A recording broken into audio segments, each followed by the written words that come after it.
Okay, so that's usually sound that I want to hear. So, hello everyone, welcome to first SEO happy hour in this year. So, as you may know me, I'm Adriana Vujadin. I'm SEO manager and coach for SEO professionals. My purpose in life, I think, especially in this SEO journey, is to actually talk about these specific topics about the mindset. And today we have a very special guest, Erika, and I will try to pronounce your surname, Varangouli. So thank you so much for joining.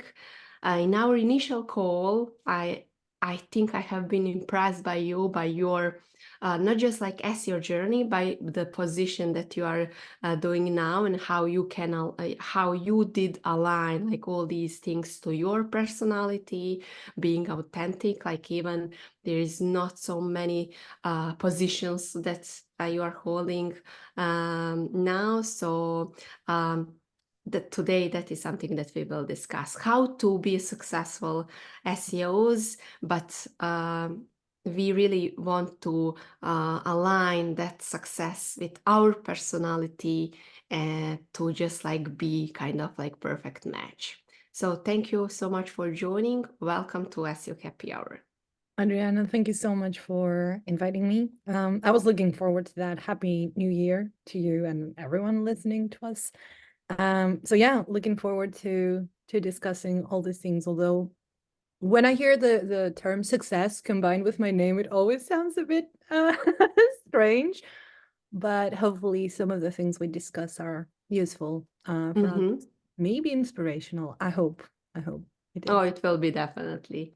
Okay, before we move to the core topic, and that is about success and alignment with our personality, I would like to just like hear a little bit about your SEO journey, just kind of some highlights that you want to share with us, and then we will go deep into topics. Okay. So let me start at the end because you were also talking about it. So currently my role at SEMrush, I work at SEMrush, have been for the past 4 years actually, is head of SEO branding. And my journey in SEO started about 12 years ago when also my journey in the UK started. So I'm originally from Greece. You pronounce my name perfectly, by the way. Oh, thanks. I know that was stressing you. But so yeah, 12 years ago, I left Greece for the UK. Back in Greece, I was doing something very different. So I was in journalism. My studies are in law, which I don't really advertise a lot, and then in communication and cultural studies.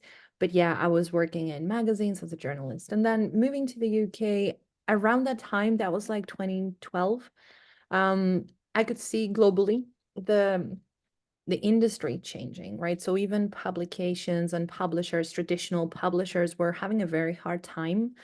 And there was a lot of resistance to online. I think they didn't really know how to address it back then. But for me, it was, the barrier of the language and the cultural barrier. Like I came to the UK, but I had never lived here before. I had only visited once in my life for 10 days.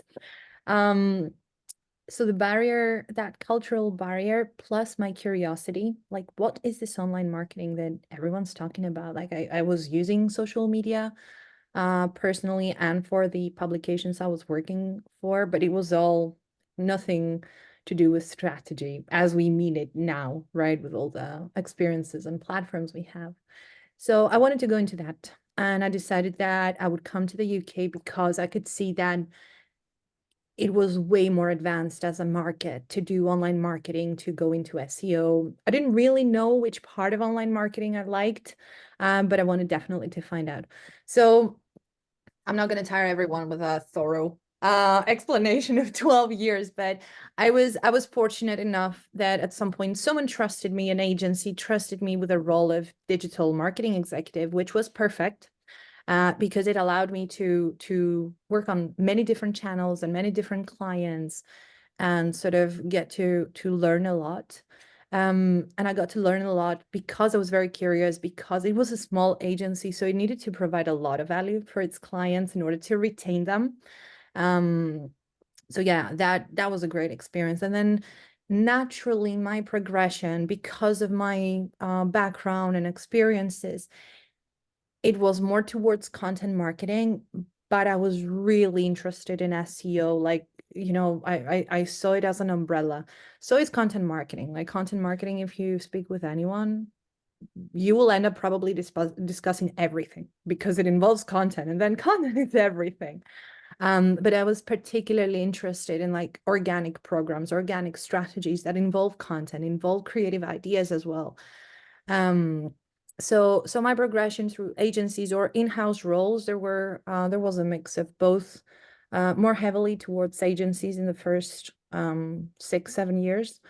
It was mainly in SEO roles, so content strategy, head of content, head of SEO, director of SEO, a couple of international roles like international marketing or international digital strategies, which then led me to SEMrush, where I started as their global content strategist and then director of SEO and search, and then head of international brand, and now head of SEO brand. So 4 years, 4 roles, I realize now.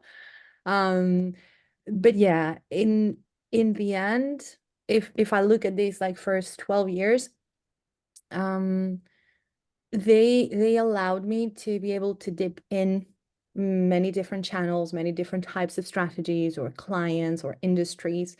And then I progressively found myself more and more interested and able to figure out things when it comes to SEO versus, for example, paid. I think I was never good at paid. I was just nodding many times, and I understand it, but it never really hooked me as much as SEO did, for example.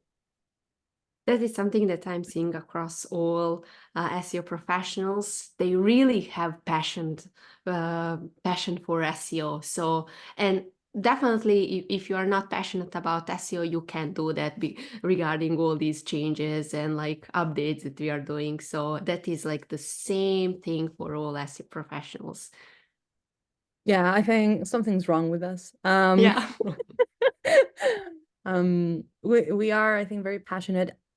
I want to like maybe not be the most likable person now and say it's not just SEOs who love their jobs, it's other professions that do as well. But I think especially in SEO, you really have to have that passion or that curiosity. And I think you also, to be a good SEO, you have to have a very good balance of being confident in what you know, continually build on your knowledge and investigation of things. But you also need to be confident enough to admit that you don't know everything. You do not have like the key to any black boxes, or what I often say is it's not physics. The apple doesn't always fall. So Yeah. it requires, I think, that kind of I think it's confidence. I think it's confidence to be able to say, I'm learning, I'm testing things, but I do not come into it professing to have all the answers straight away. But I'm definitely curious and able to find out or figure it out in the end.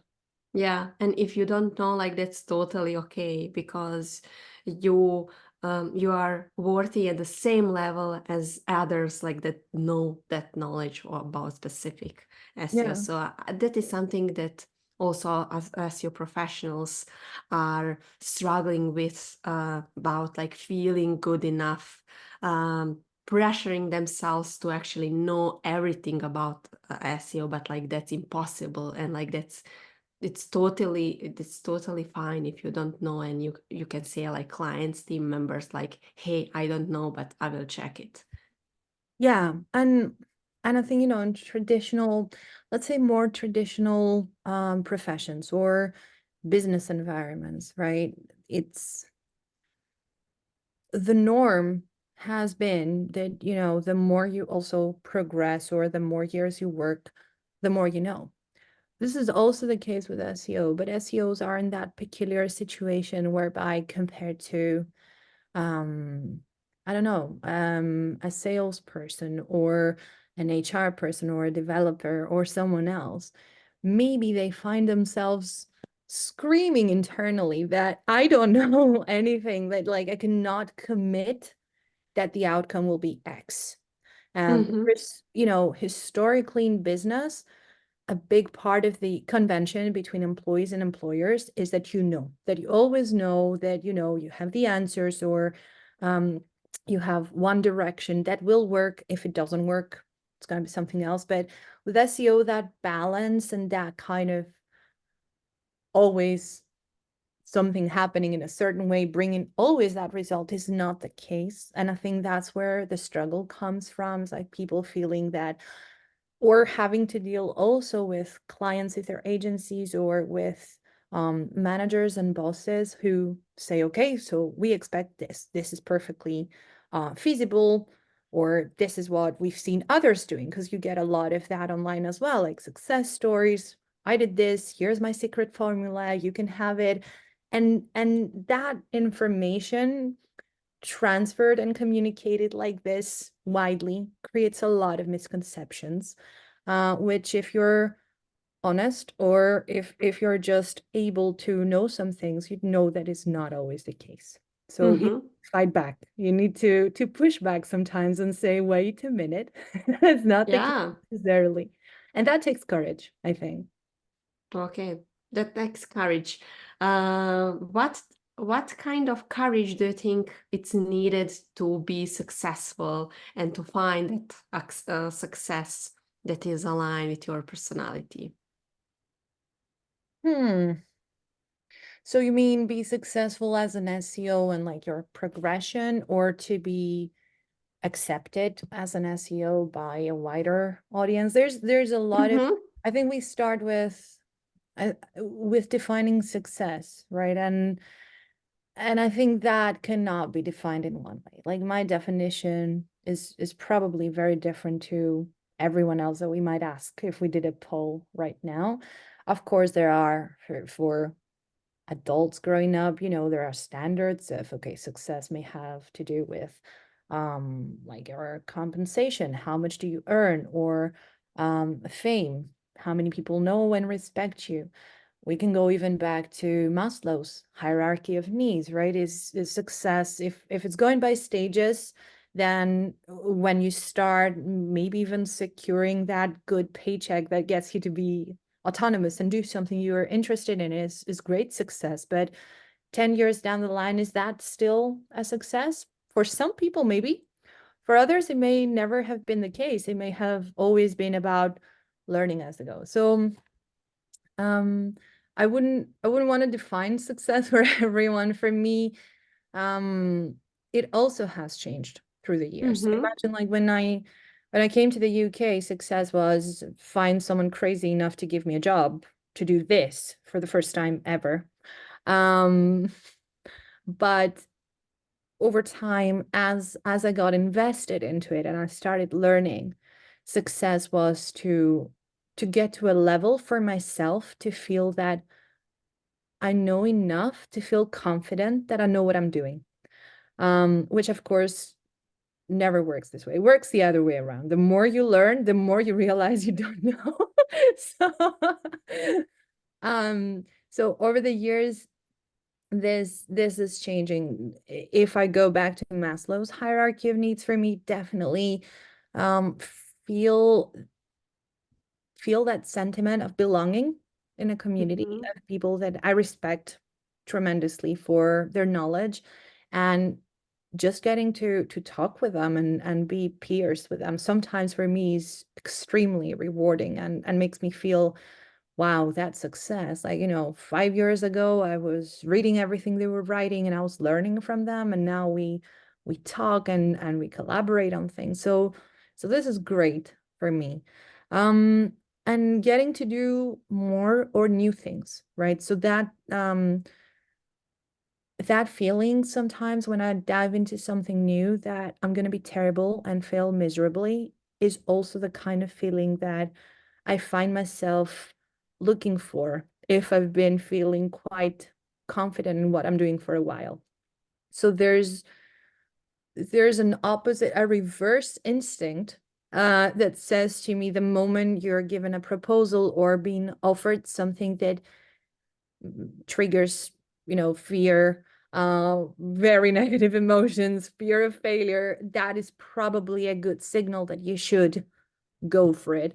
So yeah, these are the things I am attaching to how I see myself progressing and feeling that am I moving like in a good direction.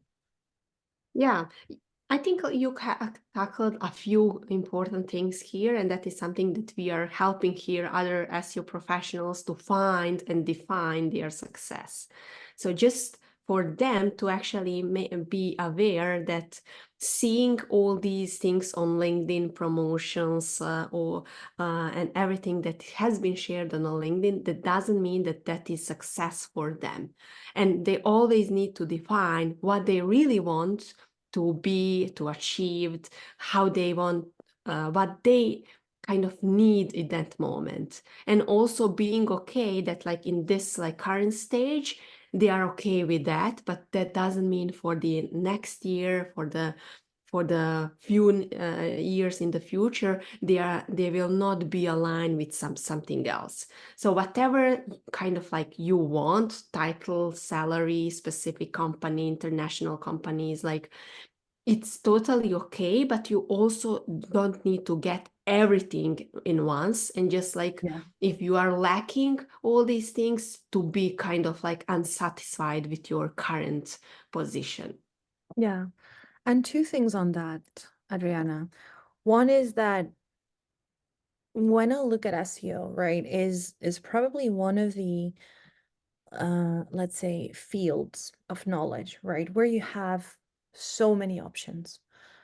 You have so many specialties within SEO. So actually, we're saying SEO professional, and my skill compared to someone else's skills may be so different that either we shouldn't be called both SEOs, or SEO is such a wide space that to expect excellence across so many different fields is really hard. So this is a good thing though. Like once people realize that it offers so many options and routes, and so many more today than like 10 or 12 years ago when I was starting, right? 12 years ago, it was, unless you're a good technical SEO, you cannot even think of going, reaching like a higher in the hierarchy position, as an SEO director, for example.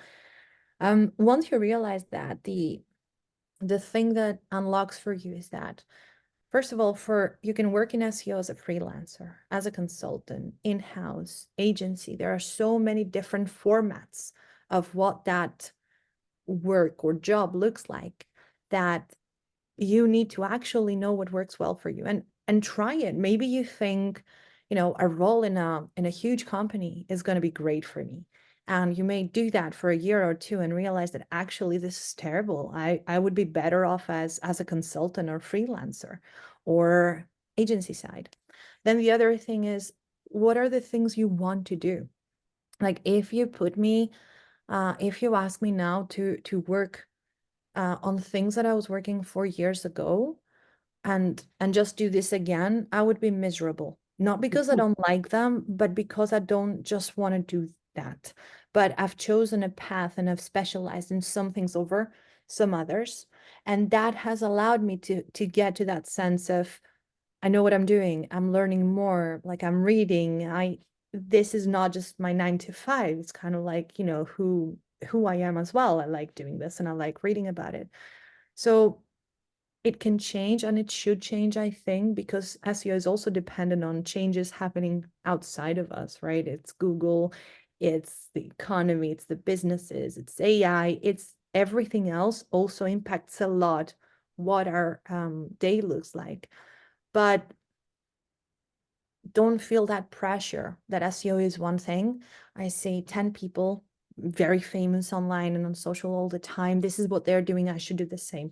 You probably shouldn't. You Yeah. probably should look somewhere else. And also think, when I'm thinking of the community, like some experts, some really widely respected experts, and some of them I'm lucky enough to know, they have worked really hard and they really do work hard now. So it's not like, oh, are they so lucky, or am I ever going to be like them? You're going to be like you. You're not going to be Erika or someone else, but that's the good thing. Like, it's not physics, so there's way more approaches to what we do. There's not just one approach. And that's what people need to find out. They need to find out who they are, what really satisfies and connects with them. And that's when they have the biggest chances to become brilliant at SEO. And how you think that this is something that they can discover? Because definitely this is the huge opportunity that you mentioned, to be authentic. But for people, when we are telling them like just be authentic, that's the worst case scenario that you can tell them, because like they don't know how to be authentic. So let's talk about some ways to actually like discover what they want, to discover how to find their success, and also how to find their authenticity. Okay. So I think it goes more into trying the things. And what I mean is, because SEO is so diverse, right? I don't think you can decide from the outset that this is it. This is what I have to do because everyone's doing it. So I have to do it, because it may not cover you. So, for example, when they're taking their first steps, right? First jobs, first roles, or starting to work on SEO, or maybe they're working on their own projects, right? This is a very typical path for many SEOs. They started learning themselves by setting up their own projects. You will come to work on probably with different teams, different skill sets, and different projects. So observe what you are good at, what entices you to learn more, and how do you feel after doing it. So it sounds very basic, but in my first role, right, I was getting to write, link build, do social media outreach, do analytics, do a lot of different things for clients. And every single task I was doing well, I got that sense of accomplishment. But getting content, for example, to be shared or go viral made me feel much happier than, I don't know, fixing 301 errors. So this is a basic thing, but this is projecting yourself also in the future. Like, if I learned to do that better, what entices me to want to learn more? What do I like reading about, right? When I look at these things, what captures my attention? And it is beyond that, what gives me that idea that if I get to do more and more of in my life in the future, will make me happier than doing the other thing. So depending on how curious you are, and I think in SEO you have to be curious to be good, especially when you start or as you go, you may get curious about many things. Like, I still read all the time about things that I don't get to apply and they don't apply to my role, but I'm naturally curious to understand how they connect, or because it's about solving a puzzle. But that is a very different thing to getting that deeper satisfaction of, I did this, I accomplished this, and this is great. And I think people just need to be much more in touch with themselves and project, if a future doing X versus a future doing Y seems better, what do they want to invest their time, knowledge, energy into doing more of in the future, and work towards that. Another way, I think, is don't listen to the sirens. Is I love it. there's many of them. So,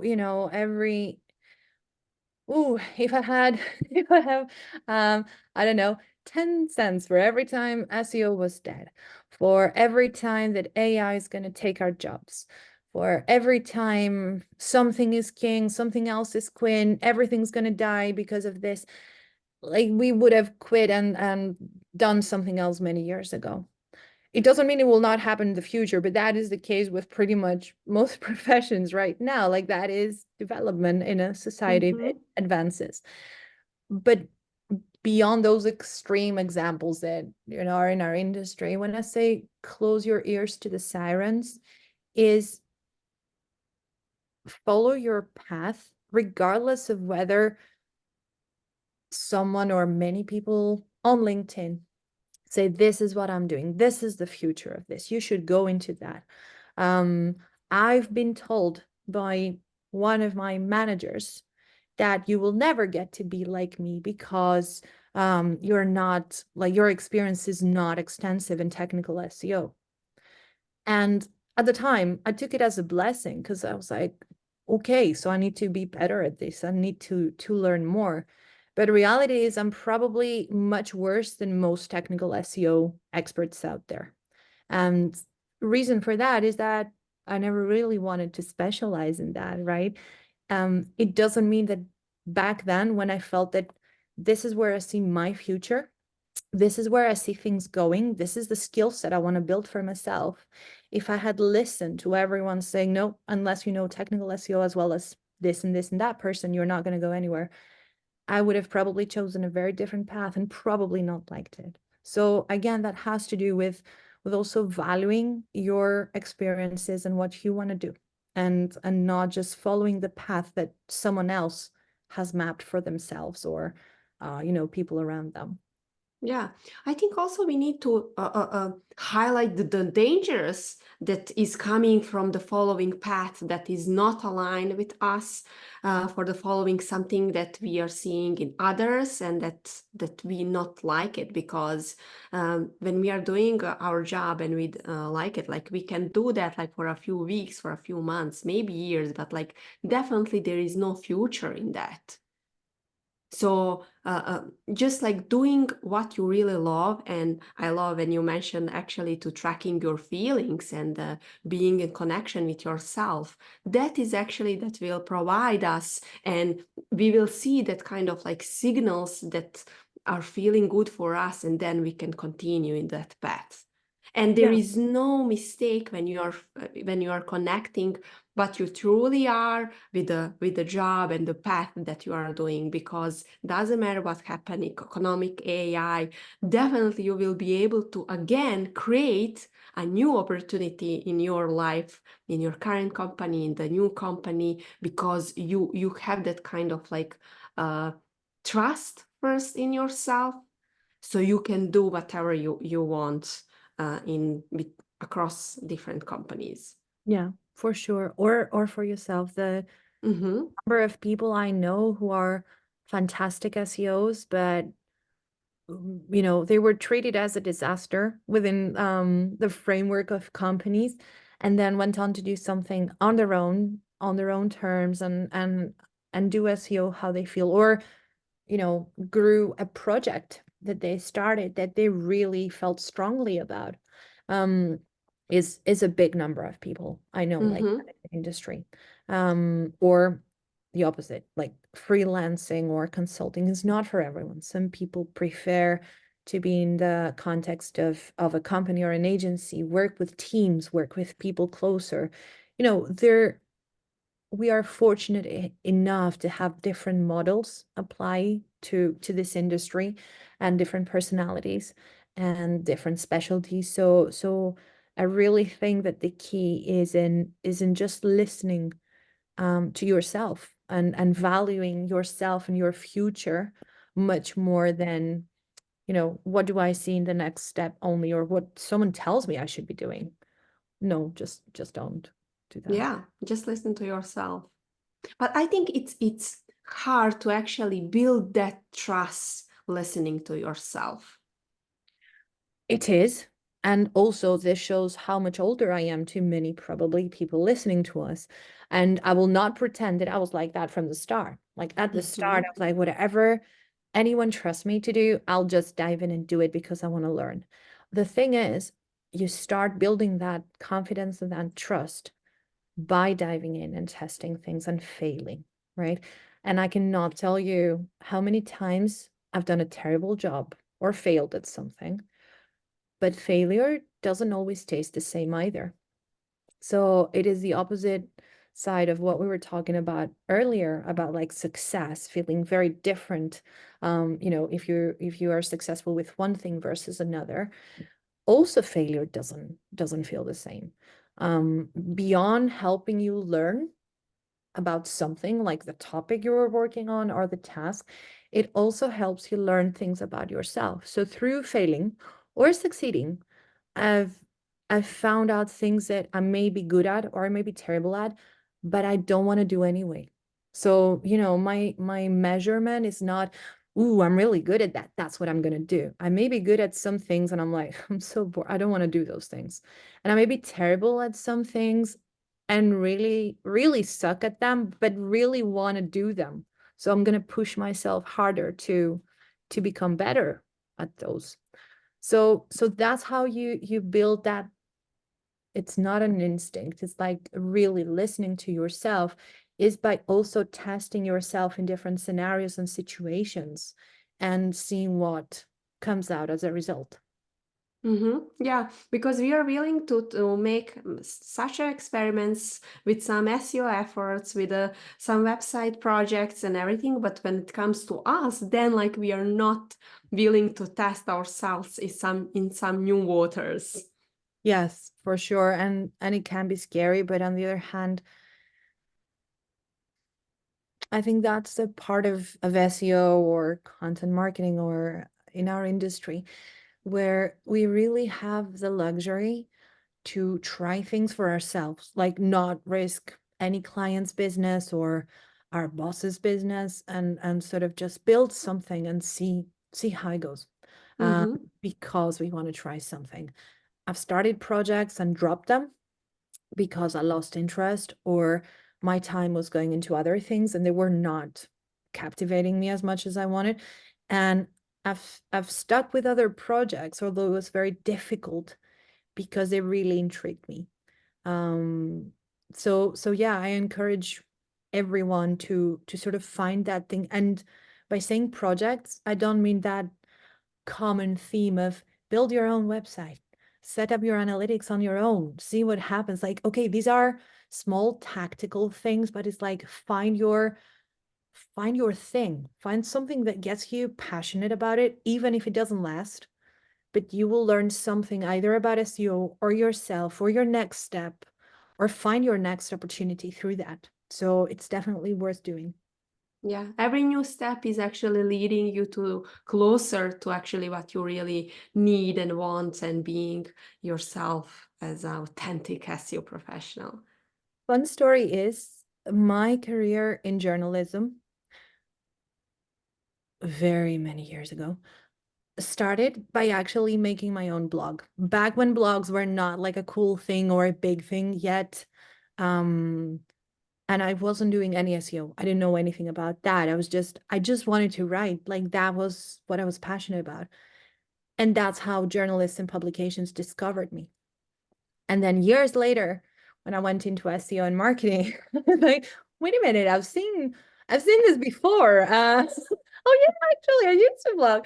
So it's funny how some things make you develop and help you progress without even realizing. When I was starting my blog, I wasn't monetizing anything. I wasn't even monitoring how many people read it. Like I just want to answer to the comments. I could see how many more comments I was getting. I just wanted to write and put it out there. And I would never imagine that would get me roles that I wasn't even daring to dream of becoming, like a journalist and an editor through a traditional route. So yeah, don't cut off things because on paper, like they're Mhm. irrelevant to something else you're doing now. Things lead to one another in more ways than we can imagine. Yeah, because if you don't see the results like immediately, it doesn't mean that the results will not come. Yeah. Yeah. Then we've all seen, I think, so many times the graphs of unicorns and exponential growth and that has really come into everything we've come to believe to be true about anything we do, but that is not the case. Like, real life graphs don't look Mhm. like that. Yeah. And we are talking now about like testing, trying different things, taking opportunities, learning some new things. But actually for people who are listening to this and like they are thinking, yeah, it's kind of like easier for you guys, but how I can do this when I don't have like, I don't know, supportive manager, I have family, I can't quit or I can test something just like for the sake, like how to actually overcome that fear Mm, to actually really try to do something that you really enjoy and love. yeah. And I really hear that. And if anyone's thinking you don't understand, trust me, I do understand firsthand. So not I'm not pointing the finger at anyone. Um, I can only tell you what I've done, right? Mm-hmm. First of all, many times I've taken on things, right? It doesn't always have to be your project in that you started. It might be someone inviting you to an exciting new project. Maybe it's not paid or tested, right? But all of those can be your projects. So many times I've accepted and said I'll do things because I could see it could be an experience that allows me to learn or to build relations, right, with someone that I respect or I like. And I've done it without really thinking because my gut instinct was like, that is so cool. And then I've said, yes, I'll do it without thinking. And then reality hits and you're like, wait, my family, my daughter, my job, how am I gonna do it? Spend hours regretting it, but then because you commit, you do it. So I think in psychology, it has been kind of explained that many times people actually make decisions or all the time based on emotional factors and triggers, and then they create the rationale to justify them essentially, right? Mm-hmm. So I'm saying don't rationalize all your feelings at once and say, but I cannot do this, I cannot do this. um Go for it sometimes, right? The worst thing that can happen is that you can fail or drop it halfway there, and if it's your project alone, no harm done. Another way is to just push yourself to go into practice. One of the things I've found myself holding me back whenever this has happened is not going into action because of thinking I don't have enough time to make it good, to make it work. I cannot allocate this time. It takes much more time to do something that is good enough for my standards. And the moment someone pushes me, like this is ridiculous, just go for it and do it. Or the moment I get sick of myself not doing anything, uh, and I go for it, I still feel I've done a terrible job. But then my motivation is that, well, now I've started, I can only, and I must only do it better next time. And then I continue iterating until I improve on that. You cannot, when you're in a project, same as with a job, same as with relations and family, right? This is going dangerously towards philosophy now, but you cannot expect to be successful and your best every single moment. And that is another myth that, we're sold from companies, from everyone. It's like, you must give it your everything at every single moment. It's like, wait, I'm only human. Like, I'm terrible in the morning. My brain doesn't function until I have my second coffee. And then around this time, Adriana, I'm usually just brain dead. But the thing is that you show up. That is what makes the massive difference between doing something and doing nothing, is showing up. Even if you didn't, one of the, sorry, I'm talking too much, but it just hit me. One of my most favorite artists in the world is Nick Cave. Anyone who follows me on any platform will know that probably because I've spammed the world enough. Nick Cave is not just, that super talented human being that creates this amazing art. Nick Cave is a very disciplined artist who just goes to his office, he sits in front of his typewriter, right? Or in front of his screen and pushes himself to do something. And many other like writers, many other successful artists we know work or have worked in exactly that way. So showing up, like most of the time, I think when I've seen him in interviews, like I just sit there and nothing happens, or I throw everything or write something that's terrible. It's going to go through probably 5,000 iterations to make it to a song or some form of art from him. We see that amazing result, right? I hear Nick Cave and I'm like, wow, no one else can do it. But he didn't just wake up one morning and wrote that masterpiece. He probably spent hundreds of hours feeling sorry for himself and what he's writing until he got there. So showing up is the most important thing. And just keep yourself accountable for showing up. Same as with things outside our job. It's Yeah. showing up is half the game.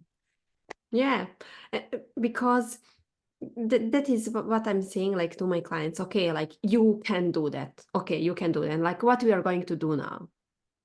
Are we going to at least like think if there is a little possibility to see like what you can do? Because like you can just like be there and be kind of like, I'm not doing that. Yeah. But you want to do something. You just need to kind of like refocus your mind and brain to actually, yeah, let's see what I'm kind of like able to do today. Just like few minutes, 1 hour, work on your passion, and then like leave it next day a little bit, next day a little bit, and then like you have like one full week of doing something that will make you like happy, that will make actually success in the future. Yeah. Yeah, you become better through practice. I think that's it. And that fear of failure is the only thing holding you back from doing it. I know this sounds like a very empowering, motivational kind of thing, but I see it's true in everything and everyone I've met, pretty much, right? I don't want to say there isn't a charismatic someone who just wakes up and unicorns fly around them. Maybe there is. If you're out there, please get in touch with me and Adriana. But for the rest of us humans, it just takes effort and it takes, commitment, and it takes a lot of failure to get to that stage where actually you realize those failures led you in your way because they showed you what you need to work on. So Yeah. I'm terrible. I decided I'm learning again for the fifth time in my life to play electric guitar. I'm doing it differently now than I did 5 years ago. But all these 5 years in between, I wasn't doing anything because I was so fed up with when I was doing it. And obviously I was doing it wrong before. Maybe I'm doing it wrong now, but now I'm showing up. I'm having that commitment again. So who knows? If I just carried on for the 6th year, I would definitely not learn anything new around this. So Oh yeah, yeah. just show up. And I'm learning ukulele, so we can have a band. That's the next podcast, Adrienne. Yeah. All right. So I think we discuss a lot of value here, but just like for the end of this talk, I really want to talk about the kind of like results and like beauty once you align and tied your career with what means like success really for you. So when you match that kind of like personality and what you love to do. So let's talk about the beauty, because maybe that will something that will motivate people to kind of like proceed with their dreams and to to work on it. So being me first, I have to caveat this. Like for me, success is not a permanent state of being, right? It's not like, oh, I have this role now.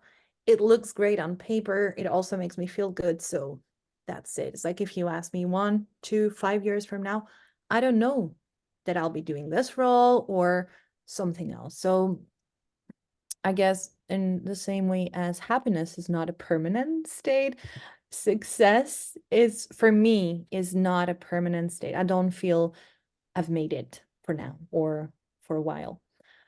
However, the signs for me and the rewarding signs of what I do being good and making me feel positive things is that, for example, many days I may end up being very tired, right? I'm like, okay, closing for the day, going to my family, doing something else. And, in the evening, it's like, okay, I'm going to relax. I'm going to do something like watch a film or do this. And I find myself reading about like a new thing that someone wrote about something in our industry. And I find my brain telling me, stop, like you can read it tomorrow, send it to yourself, save it so you read it. And I'm like, no, no, no, I want to do this now. So for me, it's not technically a sign of success, but it's a sign of success of being able to do what you love. It's like you find yourself wanting to invest this time into this versus something else that you also love, right? I love films. Um, Another thing is that you get to impact decisions. You get to see the results of what you do. And I would be lying if I didn't say that, part of success is being able not just to be recognized, but to see the tangible results your work brings, not just to you, but like to your colleagues, to your team, to the business you work for, or your own business if it's your own business. So this is definitely something that is deeply rewarding. Trying something and working, and then seeing others do this or being asked to do it more. They are great things. Like I'm these are the things, I'm excited to start work every morning after my coffee. I have to say that. Not before. Second coffee. Sorry, I'm not excited about anything before I have coffee. And then other than that is, for me, is that I get to know and speak with many smarter than I am people in the industry. So the fact that I get to exchange ideas, have a different opinion, right? But have like logical arguments, and then often have so much fun in the process. But with people whose minds I admire, whose experience I admire, for me, this is also a big part of why I consider, for example, this being success. These are parts of this, right? In between, there are many unsuccessful moments where I'm expected to do something and I don't, deliver something that I don't, or done on time. Someone is not happy with what I've delivered, so I have to go back. But again, that is part of working. Like that is part of what we do, right? So as long as I think things are in context, um, people can balance that sense of, yes, this is what success looks like. It doesn't look like unicorn land where everything is pink and flowers all around and nothing is ever wrong. Like many things will be wrong all the time. But I love that challenge of, becoming better, learning something new, having an argument, even with a manager, and like, being, this is my view, this is how I back it up. They have a legitimate view, they back it up, and then it's like trying to get to a stage where we're both in agreement. So all of that are good signs for me, at least. Yeah, nice. Nice. Thank you so much for this evening. And I see Nicholas here, so if he has maybe any questions about this topic, or any questions that maybe he is struggling with, please let us know in the comments. You can also raise your hand, so feel free to take this opportunity. All right, yeah, that's totally fine. So thank you so much for joining. All right, so I think we will wrap this SEO happy hour for this first one in this year. So Erika, thank you so much for this call. I was enjoying and I was learning, and definitely that is something that people who are going to watch this will experience the same. So I don't have any words. Have you maybe anything that you would like to add that I didn't ask? Not really. I feel like we've discussed everything, but yeah, I hope people feel that, especially in this industry, it's okay to be yourself, to not know everything, to change the direction, to move forward. So just just do it. It's like it's not my slogan, but just do it. Just go and do it. And yeah, feel free to get in touch with me as well on LinkedIn or anywhere. But Adriana, it's been an honor. Thank you so much for inviting me. And yeah. I really enjoyed our conversation. Thank you. All right, so that's it, and I will see you in the next SEO Happy Hour episode.